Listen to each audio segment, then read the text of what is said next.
Hi hello kitties, எல்லோரும் எப்படி இருக்கீங்க? ரொம்ப நாள் ஆச்சுல நம்மளாம் பார்த்து. உங்களுக்காக தான் நான் இவ்வளோ நாள் கழித்து திரும்ப வந்திருக்கேன். எனக்கு இன்ஸ்டாவில் நிறையா பேர் மெசேஜ் பண்ணியிருந்தீங்க, திரும்ப வாங்கக்கான்ட்டு. நானும் மேக்ஸிமம் எல்லாத்துக்குமே ரிப்ளை பண்ணியிருந்தேன்டா. அப்படி ஒரு வேலை யாருக்காவது ரிப்ளை பண்ணாமல் விட்டுருந்தேன்னா ஐ எம் ஸோ சாரி. சரி, ஓகே, ரொம்பலாம் நான் நீட்டி வளைச்சி பேசல. நம்ம வீடியோக்குள்ளே போயிடலாம். இன்றைக்கி நம்ம ஜேகேவோட ஒன் ஷாட் தான் பார்க்க போகிறோம். ஒன் ஷாட்டோட name her anger made him attack. ஓப்பனிங்கில் நீங்கள் உங்களோட ஹீல்ஸ் தரையில் பட டக்குன்னு சவுண்டு கேட்க பயங்கர வேகமாக ஜேகேவோட ஆஃபீஸ்குள்ளே போயிட்டுருக்கீங்க. உங்கள் முகத்தில் அவ்வளோ ஒரு கோபம், அவ்வளோ ஒரு சிடுசிடுப்பு, பயங்கர கோபம் வந்துட்டுருக்கீங்க. முன்னாடி யார் வந்தாலும் அடித்து தூக்கிடுவேன்ற மாதிரி தான் போயிட்டுருக்கீங்க. அது ஜேகேவாக இருந்தாலும் சரி. பாவம் நம்ம ஜேகே. அப்போது ஜேகேவோட அசிஸ்டண்ட் அங்கே நின்று யார்ட்டையோ பேசிகிட்ருக்க. அதை பார்த்தோன்னே நீங்கள் வந்துட்டு நேராக போயிட்டு ஜேகேங்க அப்படின்னு கேட்குறீங்க. மேடம், ஜேகே சார் இப்போது பிஸியாக இருக்கார். அப்படி என்ன பிஸியாக இருக்காம? மேடம், அது வந்து அப்படின்னு நீட்டி மொழிகிட்ருக்கான். அவனுக்கே கொஞ்சம் உங்கள் முன்னாடி பதட்டமாக தான் இருக்குது. ஏன்னா நீங்கள் ஜேகேவோட கேர்ள் ஃப்ரெண்டுன்னு அவனுக்கும் தெரியும். பட் ஆஃபீஸில் இருக்கவங்களுக்கு அவ்வளோவா தெரியாது. அவன் இவன்னு நீங்கள் ஜேகேவை சொன்னவும் இங்கே இந்த அசிஸ்டண்ட்டுக்கு அள்ளு விட்டுருச்சு. ஏன்னா ஜேகே பயங்கர கோவக்காரரு. எப்போ பார்த்தாலும் எல்லாரையும் திட்டிக்கிட்டே தான் இருப்பார். அவரோட ஒர்க்கில் எல்லோரும் பர்ஃபெக்டாக இருக்கணும்னு நினைப்பார். அந்த பர்ஃபெக்ஷனிஸ்ட் கொஞ்சம் மிஸ் ஆனால் கூட ஜேகேவோட திட்ட யாருனாலையும் காதில் வாங்க முடியாது. அந்தளவுக்கு பயங்கரமாக திட்டுவார். சொல்லப்போனால் பச்சைன்னு கூட சொல்லலாம். அவரை பார்க்குற பொண்ணுங்க கூட 10 அடி தூரம் நின்று சைட் அடிப்பாங்களே தவிர்த்து அவர்கிட்ட ஒருத்தர் கூட போக மாட்டாங்க. ஏன்னா இவர் யார் என்னன்னு கூட பார்க்க மாட்டார், டக்குன்னு கை வச்சுருவார். அந்தளவுக்கு இருக்கிறவரை எல்லார் முன்னாடியும் எங்க அவன் அப்படின்னு சொல்கிற உங்களை பார்த்து அவனுக்கு நடுக்க வராமல் வேற என்னங்க பண்ணும்? சீக்கிரம் சொல்ல, எனக்கு டைமில் அப்படின்னு சொல்லி நீங்கள் அதுக்கும் கத்த. மேடம், சார் மீட்டிங்கில் இருக்கார் மேம். எங்கே இருக்குது மீட்டிங் ரூம்? மேம், அது வந்து மீட்டிங்கில் இருக்கப்போ சாரை டிஸ்டர்ப் பண்ணால் சார் திட்டுவார் மேம் அப்படின்னு அவன் தட்டு மாதிரி சொல்ல, எனக்கு அதெல்லாம் தேவையில்ல. இப்போது அவன் எங்கே இருக்கான், அந்த மீட்டிங் ரூம் எங்கே இருக்குது, அந்த முதல்ல சொல்லு, என் கூட வா அப்படின்னு சொல்லி அவனையும் பிடிச்சி இழுத்துட்டு போயிடுறீங்க. அவனும் இவங்க பண்ணுறதுக்கெலாம் நான் தான் வாங்கி கட்டிக்கணும் போல் அப்படின்னு சொல்லி அவனோட மைண்ட் வாய்ஸில் பேசிட்டு உங்கள் கூட வந்துட்டுருக்கான் உங்களுக்கு வழி காமிக்க. ஆக்சுவலி ஜேகே உங்களை இது வரைக்கும் ஆஃபீஸ்லலாம் யார்ட்டையும் இன்ட்ரடியூஸ் பண்ணி வைக்கல. பட் ஜேகேவோட அசிஸ்டண்ட் மட்டும் உங்களை தெரியும், அவ்வளோதான். அதனாலேயே ஆஃபீஸில் இருக்கவங்க எல்லாருமே என்னாச்சு, இவங்க யார், நம்ம பாஸோட அசிஸ்டண்ட்டே பயந்துட்டு இவங்க பின்னாடி போயிட்டுருக்காங்க அப்படின்ற மாதிரி அங்கங்கே நின்று உங்களை பார்த்து பேசிகிட்ருக்காங்க. நீங்கள் அதெல்லாம் எதையுமே கண்டுக்கல. ஏன்னா உங்களுக்கே தெரியும், ஜேகே இது வரைக்கும் ஒரு பொண்ணுங்களையும் பார்த்தது கிடையாது. அவர் பேசின முதல் பொண்ணும் நீங்கள் தான், கடைசி பொண்ணும் நீங்கள் தான். நீங்கள் 2 பேரும் ஏதாச்சும் ஒரு இன்சிடெண்ட்டில் சந்திச்சிட்டீங்க. நீங்கள் இன்னும் காலேஜ் படிச்சுட்ருக்கீங்க. பட் ஜேகே ஒரு கம்பெனியோட சிஇஓவாக இருக்கார். என்னன்னே தெரியல, யாருக்குமே அடங்காத நம்ம ஜேகேக்கால உங்களுக்கு மட்டும் அடங்கி போவார். எல்லாத்தையும் 10 அடி தூரத்தில் நிற்க வைக்கிறவர் உங்களை மட்டும் 5 சென்டிமீட்டர் டிஸ்டன்ஸில் நிற்க வைப்பார். முதல்லாம் நீங்களும் கொஞ்சம் அவருக்கு பயந்துட்டு தான் இருந்தீங்க. பட் உங்களுக்குள்ள நிறையா டேட்டிங், சேட்டிங் அதெல்லாம் போக போக நீங்களும் கொஞ்சம் ஜேகே மாதிரியே மாற ஆரம்பிச்சிட்டிங்க. அவரோட அந்த தைரியம், அந்த தன்னம்பிக்கை எல்லாமே உங்களுக்கும் வர ஆரம்பிச்சிருச்சு. ஸோ இப்போது நீங்கள் ஜேகேவே அதற்ற அளவுக்கு ஆட்டி படிக்கிற அளவுக்கு வந்துட்டீங்க. ஆக்சுவலி நீங்களும் ஜேகேவும் இன்றைக்கி ஒரு டேட் போகிறதா இருந்துச்சு. நீங்கள் ஜேகேக்காக இவ்வளோ நேரம் வெயிட் பண்ணிகிட்டு இருந்துட்டு இப்போது அவரை காணோன்ற கோவத்தில் தான் இங்கே வந்திருக்கீங்க. அதுவும் இங்கே வந்ததும் அந்த அசிஸ்டண்ட் வேறு மீட்டிங்கில் இருக்காருன்னு சொல்லிட்டானா போச்சு. உங்களுக்கு இன்னும் கோவம் அப்படியே பல மடங்கு ஆகுது. உங்ககிட்ட டேட்டிங் போகலான்னு சொல்லிட்டு இங்கே வந்து மீட்டிங்கில் உட்காந்துருக்காரு. அப்போ உங்களுக்கு எவ்வளோ கோவம் வரும்? அதுவும் நீங்கள் லூசு மாதிரி அங்கே கிட்டத்தட்ட 2 மணி நேரமாக வெயிட் பண்ணிகிட்டு இருந்துட்டு தான் இப்போ வரீங்க. ஸோ அந்த கோவத்தோடையே அந்த உங்கள் ஹீல்ஸோட டக் டக் சவுண்டோட நீங்கள் அந்த மீட்டிங் ரூம் முன்னாடி போய் நிற்கிறீங்க. அங்கே 2 பாடி கார்ட்ஸ் வேறு வெளியில் நின்றுட்டுருக்காங்க. மீட்டிங்கை யாரும் டிஸ்டர்ப் பண்ணக்கூடாதுன்னு. பிகாஸ் அந்த மீட்டிங் ரொம்பவே ரொம்பவே இம்பார்ட்டண்டான மீட்டிங். திடீர்னு முடிவானதுனால வேறு வழி இல்லாமல் ஜேகேவும் அட்டன் பண்ணிகிட்ருக்காரு. இங்கே வெளியில் அந்த 2 பாடி கார்ட்ஸையும் பார்க்குறீங்க. நல்லா மலை மாடு மாதிரி வளர்ந்து நிற்கிறானுங்க. அவங்கள பார்த்தோன்னே உங்களுக்கு கொஞ்சம் உள்ளுக்கு ஜர்க்காக தான் செய்யுது. பட் இருந்தாலும் அதை வெளியே காமிக்காம, ஏய் வயன், வெளியில் எதுவும் காமிச்சிக்காத, கெத்தாவே இரு அப்படின்னு மனசுக்குள்ளே சொல்லிவிட்டு உங்களை நீங்களே தேத்திக்கிட்டு அப்படியே உங்களை நிமிர்ந்து பார்க்குறீங்க. நிமிர்ந்தெல்லாம் இல்லை, அண்ணாந்து தான் பார்க்குறீங்க. ஆக்சுவலி நீங்கள் கொஞ்சம் குட்டை தான். ஜேகேக்குள்ளே வரணுங்கிறதுக்காக தான் நீங்கள் இப்போது ஹீல்ஸ்லாம் போட்டு அவருக்கு ஈக்குவலாக மேனேஜ் பண்ணிகிட்ருக்கீங்க. இவ்வளோ பெரிய ஹீல்ஸ் போட்டுமே அந்த பாடி பில்டர்ஸை நீங்கள் கொஞ்சம் அண்ணாந்து தான் பார்க்குற மாதிரி இருக்குது. அதை பார்த்தோன்னே தான் உங்களுக்கு கொஞ்சம் உள்ளுக்கு பக்குன்னு இருக்குது. இருந்தாலும் அப்படியே மேனேஜ் பண்ணிவிட்டு அவங்கள பார்த்துட்டு கண்டுக்காத மாதிரி நீங்கள் போய் கதவில் கை வைக்க போகிறீங்க. உடனே ஒரு பாடி கார்டு முன்னாடி வந்து, மேம் சார் மீட்டிங்கில் இருக்கார், இப்போ யாரும் டிஸ்டர்ப் பண்ணக்கூடாதுன்னு சொல்லியிருக்காரு அப்படின்னு சொல்கிறான். லிசன், நான் ஜேகேவோட கேர்ள் ஃப்ரெண்ட், இப்போ நான் உள்ளே போகணும், வழிவிடு அப்படின்னு சொல்லிட்டு அகெயின் நீங்கள் அந்த டோரில் கை வைக்க போக அந்த பாடி கார்டு மறுபடியும் வந்து, மேம் ப்ளீஸ் நீங்கள் உள்ளே போகக்கூடாது, ஐம் ஸோ சாரி அப்படின்னு சொல்கிறான். ஆக்சுவலி அவன் நீங்கள் போய் சொல்கிறீங்க அப்படின்னு சொல்லி தான் நினச்சிட்ருக்கான். ஏன்னா ஜேகேக்கு கேர்ள் ஃப்ரெண்டா அப்படின்னா யாருமே நம்ப மாட்டாங்க. அந்தளவுக்கு தான் ஜேகே இந்த ஆஃபீஸில் நடந்துகிட்டு இருந்திருக்காரு. ஸோ அதனால தான் அந்த பாடி கார்டும் நம்பலை. இந்த பொண்ணு ஏதோ போய் சொல்லிகிட்ருக்கு அப்படின்ற மாதிரி நினச்சிட்டான். அண்ட் ஆல்சோ ஒரு வேளை கேர்ள் ஃப்ரெண்டாகவே இருந்தாலும் அந்த மீட்டிங்குள்ளே அவன் அலோவ் பண்ணியிருக்க மாட்டான். ஏன்னா அது ரொம்ப ரொம்ப இம்பார்ட்டண்டான மீட்டிங். அதனால் அவங்கள பார்த்தோன்னே, ஓ சரி, ஓகே ஓகே, நான் போகலை, நான் வெயிட் பண்ணுறேன் அப்படின்னு சொல்லிட்டு நீங்கள் அப்படியே சைடில் கை கட்டி நிற்கிறீங்க. உடனே அந்த பாடி கார்ட்ஸும் ஓகே அப்படின்னு சொல்லிட்டு பழையபடி அவங்களோட இடத்துல போய் நிற்கிறாங்க. அதாவது டோருக்கு 2 சைட்லையும் நின்றுட்டுருக்காங்க. நீங்களும் ஒரு 5 மினிட்ஸ் அப்படியே அவங்களே குறுகுறுன்னு பாட்டு அப்படியே அங்கேயும் இங்கேயும் கேஷுவலாக பார்த்துட்டு நின்றுட்டுருக்கீங்க. அடுத்த 5 மினிட்ஸ்க்கு அப்புறம் டக்குன்னு டோரை திறந்துட்டு உள்ளே ஓடிடுறீங்க. இங்கே இருக்க அந்த பாடி கார்டில் ஒருத்தன் ஹேய் அப்படின்னு சொல்லி உங்கள் கையை பிடிக்கிறான் உங்களை வெளியில் இழுக்கிறதுக்காக. ஆனால் நீங்கள் உள்ளே போயிட்டீங்க.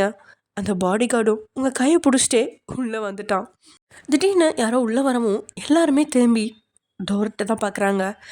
அங்கே நீங்கள் நிற்கிறீங்க. உங்கள் கையை பிடிச்சிட்டு அந்த பாடி கார்டும் நின்றுட்டுருக்கான். அதை பார்த்த நம்ம ஜேகேக்கு பயங்கர கடுப்பாகுது, செம்ம கோவம் வருது. ஜேகே அப்படி அந்த பாடி கார்டையும் அந்த பாடி கார்டோட கையையும் தான் மாறி மாறி பார்த்துட்ருக்காரு. அவனும் ஒரு வேளை இந்த மேடம் உள்ளே வந்ததுனால தான் நம்மளே போட்டு முறைக்கிறாரோ அப்படின்னு நினச்சிட்டு, சாரி சார், நான் இவங்களை கூட்டிகிட்டு போயிடுறேன் அப்படின்னு சொல்லி மறுபடியும் உங்களை பிடிச்சி எடுக்கிறாங்க. அதை பார்த்து நீங்கள் ஆ ஜேகே வலிக்குது அப்படின்னு சொல்கிறீங்க. உடனே ஜேகே அவங்கள விடு அப்படின்னு பல்ல கடிச்சிட்டு பயங்கரமான ஒரு டோனில் சொல்கிறாரு. அதை கேட்டு அந்த பாடி கார்டும் ஐயோ நம்ம ஏதாவது தப்பு பண்ணிட்டோமோ அப்படின்னு நினச்சிட்டு சாரி சார் அப்படின்னு சொல்லிட்டு அங்கேருந்து போயிடுறான். ஜேகேக்கு இன்னமும் கோவம் அடங்கலை. ஆக்சுவலி நீங்கள் உள்ளே போகிறதுக்கு கொஞ்ச நேரம் முன்னாடி தான் அவர் ஆல்ரெடி ஒருத்தரை போட்டு அடித்து துவச்சிருந்தாரு. அவன் இன்னும் அரமயக்கத்தில் தான் கீழே கிடக்கிறான். ஜேகே மீட்டிங்கில் பேசிகிட்டு இருக்கப்ப அவன் வந்து இடையில பூத்துட்டு ரொம்ப ஒரு மாதிரி ஓவராக பேசிகிட்டு இருக்கான், ஜேகேவை இன்சல்ட் பண்ணுற மாதிரியே. அதனால தான் ஜேகே பிடிச்சி குத்துன்னு குத்திட்டாரு. அந்த மீட்டிங்கில் இருக்கவங்களும் அப்படியே சைலண்ட் ஆகிட்டாங்க. அந்த டைமில் தான் நீங்கள் உள்ளே வந்தீங்க.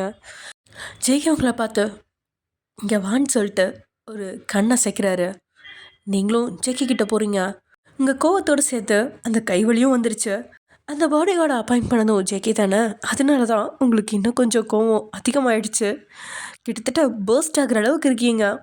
ஜேகேக்கு அப்போ தான் ஞாபகம் வருது, ஷூ டேட் வேறு சொல்லியிருந்தால, இவ்வளோ நேரம் ஆயிடுச்சு, அதனால தான் செம்ம கோவத்தில் வந்து நிற்கிறா அப்படின்னு நினச்சி ஜேகே உள்ளுக்குள்ளே நினச்சிக்கிட்டாலும் வெளியில் கெத்தை மெயின்டைன் பண்ணிகிட்ருக்காரு. ஏன்னா வெளியில் ஜேகேனாலே பயம். கமான் அப்படின்னு சொல்லி ஜேகே உங்கள் கையை பிடிச்சி இழுக்க நீங்கள் அவர் கையை உதறி விட்டு அப்படின்னு சொல்லிட்டு வேற எங்கேயும் திரும்பி கை கட்டிட்டு நிற்கிறீங்க. ஆக்சுவலி அந்த சைடு தான் ஜேகே அடித்து போட்ட அவனும் இருக்கான். அப்போ தான் ஜேகே அதை நோட் பண்ணுறாரு. நீங்கள் அவனை பார்க்கக்கூடாது அப்படின்றதுக்காக டக்குன்னு உங்கள் கையை பிடிச்சி இழுத்து அவரோட மடியில் உட்கார வச்சுக்கிறாரு. அப்படியே உங்களை அவரோட பக்கம் பார்க்க வச்சு அந்த சைட் கை காமிக்க பாடி கார்ட்ஸும் அந்த அடிப்பட்டவனை வெளியில் இழுத்துட்டு போயிடுறாங்க. இப்போ தான் ஜேகேக்கு கொஞ்சம் நிம்மதியாகுது. ஜேகே கொஞ்சம் கரடு முரடான ஆளுன்னு தெரியும் உங்களுக்கு. ஆனால் இந்தளவுக்கு கரடு முரடான ஆளுன்னு தான் உங்களுக்கு தெரியாது. நீங்கள் அப்படியே அவர் முகத்தை பார்க்க உங்களோட பாதி கோபம் அப்படியே காற்றுல கரைஞ்சு போயிடுச்சு. இருந்தாலும் மிச்ச கோபத்தை அப்படியே தக்க வச்சுட்டு, உங்களுக்காக எப்போ பார்த்தாலும் நான் தான் வெயிட் பண்ணிகிட்ருக்கணுமா? இதோட 4 டேட்ஸ் நம்ம போயிருக்கோம். அந்த 4 டேட்ஸில் நான் தான் உங்களுக்காக எவ்வளோ நேரம் வெயிட் பண்ணிகிட்டு இருந்திருக்கேன். நான் படிக்கிறத விட்டு உங்களுக்காக வந்து டேட்டிங்க்கு வெயிட் பண்ணிகிட்டு இருந்தா நீங்கள் இங்கே உங்கள் வேலையை பார்த்துட்ருக்கீங்க. அப்போ நான் என்ன லூஸு மாதிரி அங்கே வெயிட் பண்ணிகிட்ருக்கவா? நல்ல வேலை இன்றைக்காவது இங்கே வந்து பார்த்தேன். இல்லைன்னா எனக்கு எப்படி தெரியும் நீங்கள் உங்கள் வேலையை பார்த்துட்ருக்கீங்கன்னு? எப்பயும் ஏதாவது ஒரு காரணத்தை சொல்லி நீ கன்வின்ஸ் பண்ணிடுறீங்க. ஆனால் இப்போ பாருங்கள், உங்களுக்கு என்னை விட மீட்டிங் தான் முக்கியம் இல்லை? போங்க, இனிமேல் நான் உங்ககிட்ட பேசவே மாட்டேன் அப்படின்னு சொல்லி நீங்கள் அவர்கிட்ட திரும்பிக்கிறீங்க. ஆனால் நீங்கள் அவரோட மடியில் தான் இன்னும் உட்காந்துருக்கீங்க.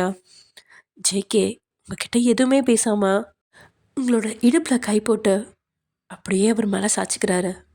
உங்களோட பேக் சைட் ஜேகேவோட செஸ்ட்டை டச் பண்ணவும் அவருக்குள்ள என்னவோ தோணுது. அப்படியே கண்ணை மூடி 2 செகண்ட் ஃபீல் பண்ணுறாரு.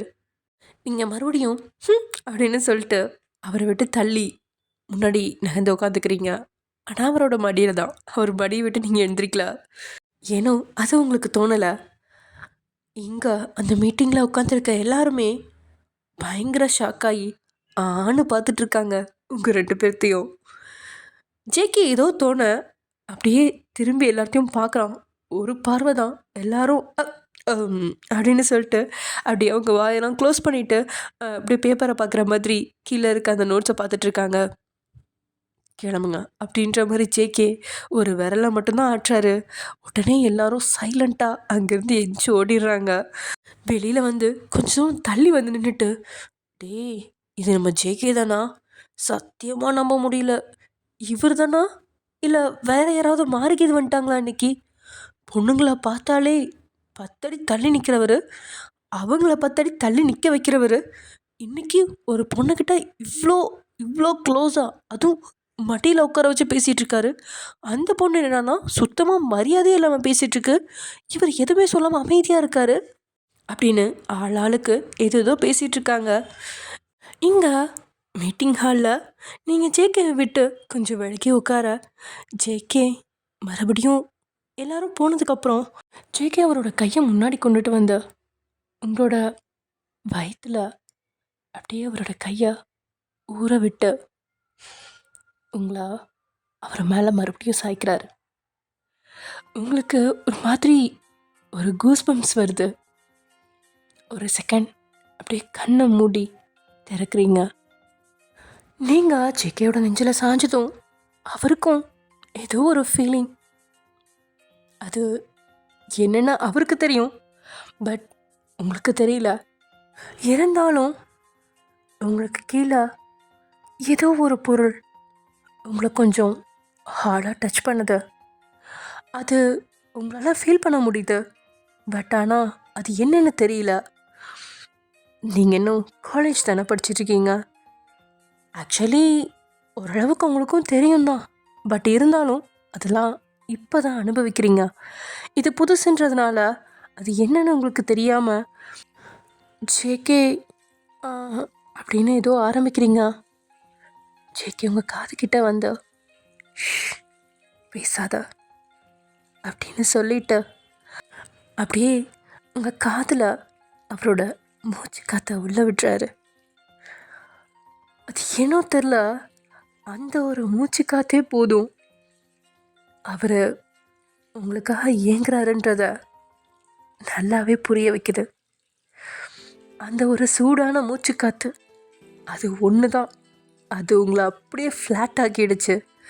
நீங்கள் எங்கே இருக்கீங்க, என்ன பண்ணிகிட்ருக்கீங்க, எதுக்கு இங்கே வந்தீங்க, எதுவுமே உங்களுக்கு ஞாபகம் இல்லை.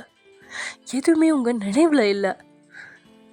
உங்களுக்கு இப்போ ஞாபகம் இருக்கிறது எல்லாமே நீங்கள் ஜேகே கூட இருக்கீங்க, அவ்வளோதான். ஜேகேவோட அந்த ஒரு மூச்சு காற்றே உங்களை ஆட்கொள்ள உங்களுக்கு லைட்டாக கூஸ்பம்ஸ் உண்டாக அப்படியே உங்கள் தலையை சாய்க்கிறீங்க. அதுவே ஜேகேக்கு புரிய வச்சிருச்சு நீங்கள் அதை ரசிக்கிறீங்கன்னு. ஜேகே அகைன் உங்கள் பக்கத்தில் நெருங்கி உங்களோட காதில் லைட்டாக லிக் பண்ணுறாரு. ஜேகே அப்படின்னு நீங்கள் சினுங்க. உனக்கு இதை பிடிச்சிருக்கா பேபி?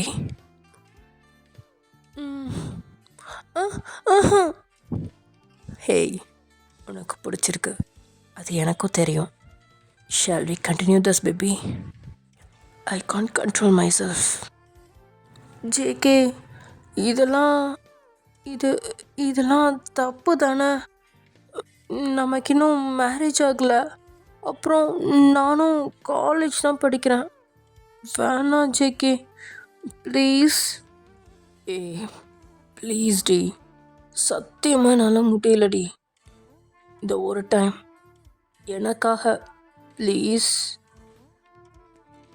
ஜேகே, அது அப்படின்னு நீங்கள் யோசிச்சிட்ருக்க அதுக்குள்ளே ஜேகே உங்களோட கழுத்து வளைவுக்குள்ள, ஐ மீன் உங்களோட கழுத்துக்கும் ஷோல்டருக்கும் இடைப்பட்ட இடத்துல அவரோட முகத்தை புதைக்கிறாரு, அதுவும் பின்னாடியிலேருந்து. அவ்வளோதான், உங்களோட அந்த கொஞ்சம் நஞ்சம் இருந்த கான்ஷியஸ்னஸும் ஃபுல்லாமே போயிடுச்சு. இப்போ ஃபுல் அண்ட் ஃபுல் நீங்கள் ஜேகேவோட கண்ட்ரோலில் இருக்கீங்க. ஜேகே அப்படின்னு ஒரு உஷ்ணமான மூச்சு காற்று உங்கள் வாயிலேருந்து வருது. ஜேகே அப்படின்னு சொல்லிட்டு அவரோட லீலைகளை ஆரம்பிக்கிறாரு.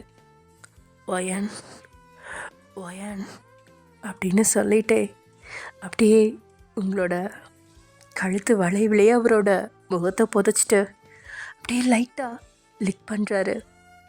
ஜேகே, எனக்கு என்னமோ பண்ணுது அப்படின்னு நீங்கள் சொல்ல, நல்லா இருக்கா இல்லையா? நல்லா இருக்கு, ஆனால் ஏதோ ஒரு மாதிரியா இருக்கு. நல்லா இருக்கும்டி, அனுபவி. இல்லை ஜேகே, நம்ம இப்போது ஆஃபீஸ் மீட்டிங் ரூமில் இருக்கோம். யாராவது உள்ளே வந்துட்டாங்கன்னா? இங்கே யாரும் உள்ளே வர மாட்டாங்க என்னோட பெர்மிஷன் இல்லாமல் அப்படின்னு சொல்லிட்டு உங்கள் கழுத்தை நறுக்குன்னு கடிச்சு வச்சிடுறாரு. அப்படின்னு நீங்கள் கத்த, அதுவே ஜேகேவை இன்னும் உடையத்துது. அவரால் சுத்தமாக கண்ட்ரோல் பண்ண முடியல. ஏய், அப்படிலாம் கத்தாதடி அப்படின்னு சொல்லிட்டு அகைன் அப்படியே லிக் பண்ணிட்டே உங்களோட ரைட் சைட் கழுத்துலேருந்து லெஃப்ட் சைட் கழுத்துக்கு வராரு. நீங்கள் அகைன் உங்களோட கழுத்தை லெஃப்ட் சைட் சாய்க்கிறீங்க. உங்களுக்கு உடம்புலாம் பயங்கரமாக கூஸ் பம்ப் ஆகுது. அதுவும் இல்லாமல் ஏதோ டிஃப்ரெண்ட்டான ஹார்மோன்ஸ்லாம் செக்ரேட் ஆகிற மாதிரி இருக்குது. உங்களுக்கு அது என்னென்ன புரிஞ்சுக்க முடியல, பட் இருந்தாலும் ஏதோ இங்கே நடக்க போகுதுன்னு மட்டும் புரியுது. நீங்களும் அதை தடுக்கணும்னு நினைக்கிறீங்க, ஆனால் உங்களால் முடியல. அந்த ஃபீல் இந்த நிமிஷம் உங்களுக்கு இன்னும் நீண்டுக்கிட்டே போகணும் போல தான் தோணுது. இதை முடிக்கிறதுக்கு உங்களுக்கு மனசு வரல. ஜேகேவோட இந்த நெருக்கம் என்னைக்காவது ஒரு வாட்டி தான் உங்களுக்கு கிடைக்கும். ஏன்னா நீங்கள் காலேஜ் படிச்சுட்ருக்கனால ஜேகே உங்களை டிஸ்டர்ப் பண்ணக்கூடாதுன்னு உங்களை விட்டு எப்பயும் தள்ளியே தான் இருப்பார். நீங்கள் சந்திக்கிறது இந்த டேட்ஸில் மட்டும்தான். கிட்டத்தட்ட 2 இயர்ஸ்க்கு மேலே நீங்கள் லவ் பண்ணிகிட்ருக்கீங்க. ஆனால் இப்போ வரைக்கும் 4 டேட்ஸ் தான் நீங்கள் போயிருக்கீங்க. மேக்ஸிமம் நீங்கள் கால்லே தான் பேசிகிட்ருப்பீங்க.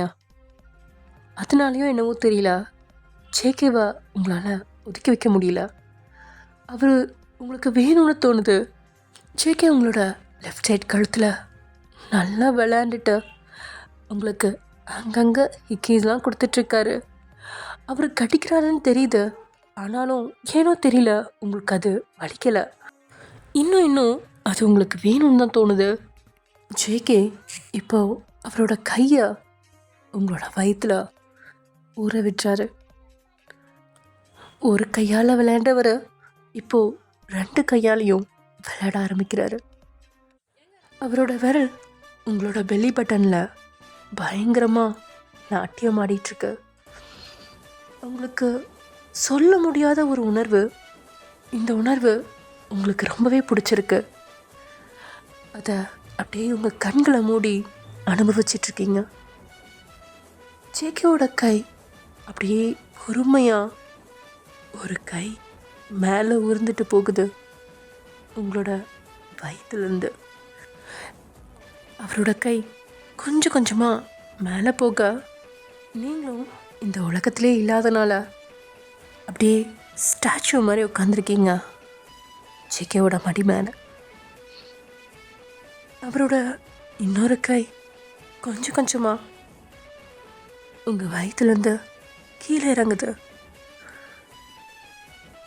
அவரோட கை உங்களோட பார்டரை தாண்டி போக டக்குன்னு நீங்கள் அவரோட கையை பிடிச்சிடுறீங்க. அவரோட 2 கைகளும் சிறைப்பட அவரோட முகம் லைட்டாக விலக உங்களோட கழுத்துலேருந்து நிமிர்ந்து உங்களை பார்க்குறாரு. என்னாச்சு வயன்? ஜேகே என்ன பண்ணிகிட்ருக்க? இது இது தப்பு. வயன் ப்ளீஸ் டி, I can't control myself, please இந்த ஒரு டைம். ஜேகே இதெல்லாம் தப்பு. நம்ம மேரேஜ்க்கு அப்புறம் தான் இதெல்லாம். நான் இன்னும் சின்ன பொண்ணு, உனக்கே தெரியும்ல. உனக்கு ஏஜ் அதிகம்தான், நான் ஒத்துக்கிறேன். ப்ளீஸ் எனக்காக, ப்ளீஸ் பேபி. எனக்கு கொஞ்சம் பயமாக இருக்குது. வேணாம், நான் கிளம்புறேன் அப்படின்னு சொல்லி நீங்கள் அப்படியே ஜேகேவோட மடியிலேருந்து எந்திரிச்சு ஓட பார்க்குறீங்க. ஆனால் ஜேகே டக்குன்னு உங்கள் கையை பிடிச்சி இழுத்து உங்களை அவரோட கை வளைவுக்குள்ளே கொண்டு வந்து உங்களை ஹக் பண்ணிக்கிறாரு. பேபி ப்ளீஸ் இந்த ஒரு டைம் நான் உன்னை ஏமாற்ற மாட்டேன் பேபி. வேணா வா, இப்போ நம்ம போய் மேரேஜ் பண்ணிக்கலாம். என்னால் இதுக்கு மேலே என்னை கண்ட்ரோல் பண்ணிக்க முடியாது. நான் ஒவ்வொரு தடவை உங்க கூட டேட் வரப்பையும் இதே ஃபீலிங்கை தான் அனுபவிச்சிட்ருக்கேன். எவ்வளோ கஷ்டப்பட்டு என்னை கண்ட்ரோல் பண்ணுறேன் தெரியுமா? ஆக்சுவலி நான் உன்னை அவ்வளோவா மீட் பண்ண வராததுக்கு காரணமும் இதுதான். நீனும் காலேஜ் படிச்சுட்ருக்கன்றதுனால மட்டும்தான் நான் என்னை கண்ட்ரோல் பண்ணிகிட்ருக்கேன். பட் இனிமேல் என்னால் முடியாது. I can't do this anymore அப்படின்னு அகைன் ஜேகே உங்களை வழுக்க டைமாக டைட்டாக ஒர்க் பண்ணிட்டு கழுத்து வளைவில் முகத்தை புதைக்கிறாரு ஃப்ரண்ட் சைடில். உங்களுக்கு என்ன பண்ணுறதுன்னு தெரில. ஜேகே ஜேகே ப்ளீஸ் ஜேகே என்னை விடு ப்ளீஸ், இது தப்பு ஜேகே அப்படின்னு சொல்லிட்டு நீங்கள் அழுகிறீங்க. ஓகே காய்ஸ், இதோட நம்ம இந்த எபிசோடை முடிச்சிடலாம். 1 ஷாட் தான் சொன்னேன், ஒரு 2 ஷாட்டாக கொண்டு போகலாமா? ஓகே, இதை ஒரு 2 ஷாட்டாகவே கொண்டு போயிடலாம். அண்ட் ஜேகே இதோட விட்டுருவாரா இல்லை அவர் நினச்சதை சாதிச்சிருவாரா அப்படிங்கிறத நெக்ஸ்ட் எபிசோடில் பார்க்கலாம். அண்ட் உங்களுக்கு என்ன தோணுது? ஜேகே என்ன பண்ண போகிறாரு? அப்புறம் உங்களுக்கு இந்த எபிசோடில் எந்த பார்ட் உங்களுக்கு பிடிச்சிருந்துச்சு அப்படிங்கிறதையும் கீழே கமெண்ட் பண்ணுங்கள். அண்ட் ரொம்ப நாள் கழித்து இப்போ தான் வீடியோ போடுறேன். ஏதாவது தப்பு தண்டா இருந்தால் மன்னிச்சிக்கோங்க. அண்ட் வேறு ஏதாவது இம்ப்ரூவ் பண்ணணுன்னாலும் சொல்லுங்கள், நான் இம்ப்ரூவ் பண்ணிக்கிறேன். ஓகே ஃப்ரெண்ட்ஸ், பாய்.